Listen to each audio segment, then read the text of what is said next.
Hello students, welcome back our YouTube channel study circle 24। तो dear students, आज के video में हम देखने वाले हैं आपका अगस्त महीने का जो असाइनमेंट है इसका आंसर। तो ये वीडियो क्लास 12 फिजिक्स के लिए है। तो चलिए देखते हैं फर्स्ट क्वेश्चंस आपके पास क्या है और उसमें क्या करना है आपको। फर्स्ट क्वेश्चन है आपके पास, establish an expression for electric energy of a capacitor of capacity C charge to potential V, right. Means आपको कैपेसिटेंस के लिए आपको उसका एनर्जी बताना है कि कितना होगा। तो suppose the capacitance of the capacitor is C, means capacitance को हम सी से रिप्रेजेंट करते हैं, ओके।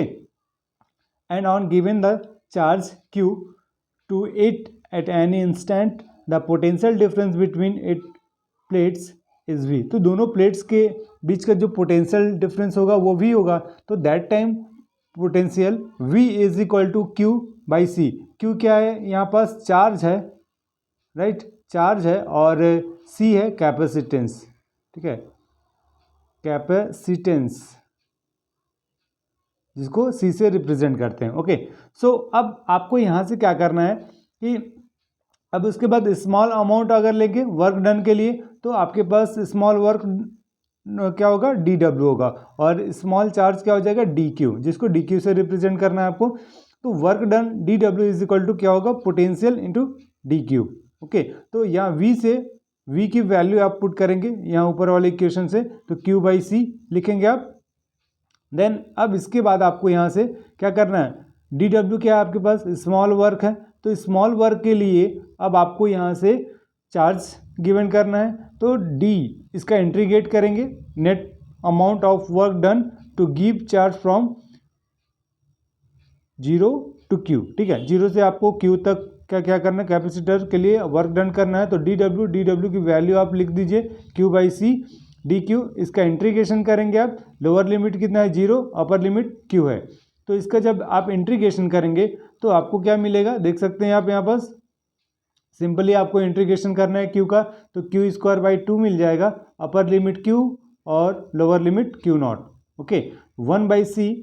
अब इसके बाद स्मॉल q की जगह पे कैपिटल Q को आप पुट कर दीजिए, तो यहाँ पास आपके पास आएगा W is equal to 1 by 2, ये फॉर्मूले से आएगा Q square by C, okay.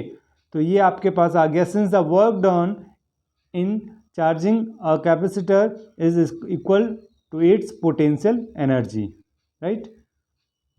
Then अब इसके बाद आपको पोटेंशियल एनर्जी के फॉर्म में आप लिख सकते हैं, तो आप क्या लिखेंगे, पोटेंशियल एनर्जी को U लिखेंगे, U is equal to 1 by 2 Q square by C. Q की वैल्यू आप पुट करेंगे तो क्या मिलेगा आपको, C V स्क्वायर, और then again 1 by 2 Q V भी लिख सकते हैं आप, ठीक है, ओके।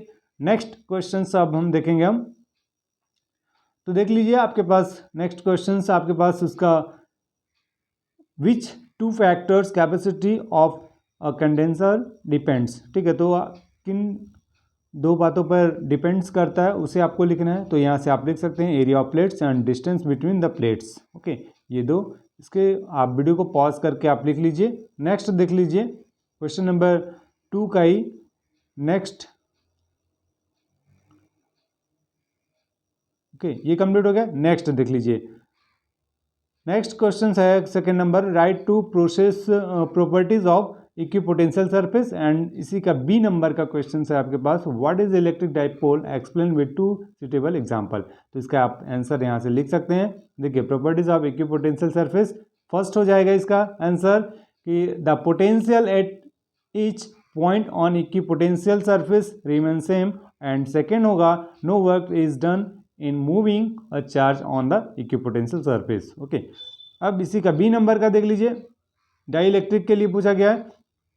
तो इसके लिए आप आंसर बता सकते हैं कि a system of 2 equal and opposite charge means plus Q charge and minus Q charge which are placed very close to each other is called electric dipole, okay. Means कोई भी दो पॉइंट हो और उस पर अपोजिट चार्ज हो और एक डिस्टेंस पर अगर वो पॉइंट है, सिचुएट है, तो क्या होगा, इसके लिए उसी को हम क्या बोलते हैं, इलेक्ट्रिक डाइपोल बोलते हैं, ओके। अब इसके बाद एग्जाम्पल बोला गया है, तो आप यहाँ से एग्जाम्पल भी लिख सकते हैं इसे, ओके, यहाँ से लिख लीजिए इसका एग्जाम्पल। चलिए नेक्स्ट क्वेश्चन देखते हैं, state the principle of superposition of charge hence express the field intensity on a point P due to discrete distribution of n charges in terms of their position vector। तो इसके लिए अगर आप answer लिखेंगे तो यहाँ से लिख सकते हैं प्रिंसिपल ऑफ सुपरपोजिशन।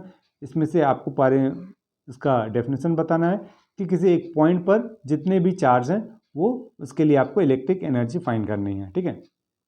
तो चलिए देख लेते हैं। हम यहाँ से हम सपोज करेंगे कि कोई आपके पास एक पॉइंट है, यहाँ से आप इन सबको लिख लीजिए। हम कंसिडर करते हैं कि आपके पास system of charges have charges Q1, Q2, Q3, ठीक है, and sum on Q1 at distance of R1 position vector क्या हो जाएगा R1, R2, R3 and sum on Rn from point P। Then अब इसके बाद आपको क्या करना है, इसके लिए जब इलेक्ट्रिक फील्ड फाइंड करेंगे तो फर्स्ट पॉइंट के लिए आप निकालेंगे the electric field at point P due to charge Q1। तो Q1 के लिए आप निकालेंगे अकॉर्डिंग टू कूलॉम लॉ 1/4πε0। फिर Q1 के लिए ले रहे हैं तो Q1 और R1P मिलेगा ये, और ये आपके पास R1P ये वाला क्या हो जाएगा, यूनिट वेक्टर हो जाएगा, यूनिट वेक्टर, ठीक है। R1P कैप लिखा हुआ है यहाँ पास, तो उसको क्या बोलेंगे, यूनिट वेक्टर बोलेंगे। नेक्स्ट है E due to charge Q2। Q2 के लिए आप E2 निकाल लीजिए। तो E2 के लिए आपके पास क्या आएगा, R2P आ जाएगा यहाँ पास, R cap unit vector. Then अब अकॉर्डिंग टू सुपरपोजिशन प्रिंसिपल अब सबको आपको सम करना होगा, तो यहाँ से सभी की वैल्यू आप लिख लीजिए, ठीक है। तो 1/4πε0 ये कॉमन हो जाएगा। देन इसके बाद आप समेसन यूज़ कर लीजिए, यहाँ से समेसन यूज़ करेंगे, राइट। तो QI/RIP² और RIP कैप, ठीक है, where I is equal to 1 is a natural number, okay. तो ये कंप्लीट हुआ। नेक्स्ट देख लीजिए, हाँ इसका डायग्राम भी आप बना लीजिएगा, यहाँ से देख सकते हैं, ओके। इस टाइप से इसका डायग्राम बनाना है। नेक्स्ट देखिए, राइट शॉर्ट नोट्स, आपको शॉर्ट नोट्स लिखना है। एक है इलेक्ट्रिक सस्पेसिबिलिटी एंड सेकेंड है डाइलेक्ट्रिक स्ट्रेंथ। तो यहाँ से आप इसे लिख लेंगे, ठीक है। तो आप यहाँ देख सकते हैं। फिर इसके बाद जो इसका रिप्रेजेंटेशन है वो क्या है, उसे मैं आपको बता दे रहा हूँ। देखिए, if polarisation P is happen due to electric field E, then P is a proportional E, so P is equal to chi E। ये जो आपके पास इस टाइप से बना हुआ है इसको क्या बोलते हैं, काई बोलते हैं, दैट इज कॉल्ड काई, ओके। तो काई is equal to P/E, okay. तो ये क्या मिला आपको, chi is a electric susceptibility and it is defined as the ratio of polarisation to the electric field strength, right. Next अब सेकंड लिख लीजिएगा, डाई इलेक्ट्रिक स्ट्रेंथ, जिसको हम डिनोट किससे करते हैं, K से डिनोट करते हैं, ओके। नेक्स्ट है state and prove Gauss's law of electrostatic. अब गॉसेस लॉ को आपको लिखना है, तो इसका आंसर आप यहाँ से लिखेंगे, ठीक है। The net flux through any closed surface is 1/ε0 times of net charge present inside that closed surface, okay. So suppose करेंगे हम ये phi E is equal to integration of surface E into ds 1/ε0 into Q। ये अपने को इतना prove करना है, ठीक है। तो चलिए देखते हैं। सबसे पहले आप क्या दिखाएंगे, प्रूव करना है आपको, और ये डायग्राम भी आपको बनाना होगा, राइट। तो यहाँ से आप इस डायग्राम को आप बना लीजिएगा यहाँ से, ठीक है। चलिए मैं आपको डायग्राम भी दिखा दे रहा हूँ। इस डायग्राम को आपको मैं समझा दे रहा हूँ क्या करना है आपको। ये आप जो देख रहे हो ये क्लोज्ड सरफेस है, ओके। और इसके एक सेंटर पॉइंट पे आपके पास एक पॉइंट O है जहाँ पास चार्ज क्या है, Q है, राइट। तो यहाँ से जो एंगल बनेगा वो एक सॉलिड एंगल बनेगा। सॉलिड एंगल को हम d से रिप्रेजेंट करते हैं, और r डिस्टेंस पर एक पॉइंट P है जहाँ पास आपको इलेक्ट्रिक फील्ड फाइंड करनी है, ठीक है। तो अब इस पॉइंट पर ये वाला जो आप सरफेस देख रहे हैं, it is a small surface, it is represented to ds, ठीक है। तो ये ds ये स्मॉल सरफेस को रिप्रेजेंट करता है। इसका डायरेक्शन क्या होगा n, और इन दोनों एक इसका डायरेक्शन के लिए इधर E जो फील्ड निकालना है आपको, फाइंड करना है। अब इन दोनों के बीच एक एंगल थीटा है, राइट। तो अब इसके लिए अगर आप फाइंड करेंगे तो क्या मिलेगा, dielectric of field intensity is along to OP, the distance of point P from P are therefore the flux through the surface ds। तो ds के लिए आप लिख सकते हैं E डॉट ds। जब इसका आप स्केलर प्रोडक्ट में लिखेंगे तो E ds cos theta, where theta is a angle between E and ds। ठीक है, electric field E and small surface ds। अब इसके लिए आपको इसका E की वैल्यू पुट करना है 1/4πε0 Q/r² और ds cos theta by r² हो जाएगा। तो यहाँ से आपके पास E की वैल्यू तो ये मिल गया आपको। अब यहाँ से इसको आप इस टाइप से लिख सकते हैं ds cos theta by r² और इसकी वैल्यू d ओमेगा होती है। ठीक है, तो यहाँ पर हम d ओमेगा लिख लेंगे। अब इसका टोटल फ्लक्स निकालना है आपको। Hence the total flux, hence the net through the closed surface will be, तो कितना आएगा phi E is equal to d phi E होता है। डी फाई ई की वैल्यू हम ऊपर वाले से क्वेश्चन नंबर 2 से पुट करेंगे यहाँ पास।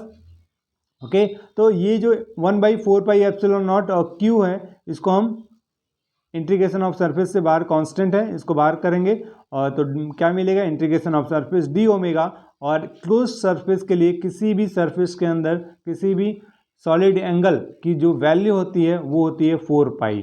तो integration of surface D omega की वैल्यू आपके पास कितना होगा 4π। तो इसको पुट करेंगे तो ये 4π से 4π कैंसिल हो जाएगा, Q/ε0 बचेगा आपके पास। ठीक है, तो ये आपके पास आ गया।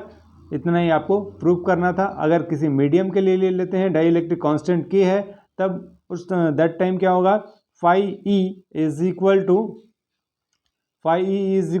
Q/K/ε0 हो जाएगा। तो so this is Gaussian theorem. ठीक है, तो डियर स्टूडेंट्स आपको सारे जो आपके असाइनमेंट के आंसर हैं वो सभी वीडियो अपलोड किए जा चुके हैं, तो आप देख सकते हैं वीडियो का प्लेलिस्ट पर जाकर सारे आपके असाइनमेंट के आंसर मिल जाएंगे। ओके, और इस वीडियो को लाइक कीजिए, शेयर कीजिए। यदि चैनल पर नए हैं तो चैनल को जरूर सब्सक्राइब कर लीजिए। ओके, तो मिलते हैं आपसे नेक्स्ट वीडियो में, तब तक के लिए thank you and best of luck.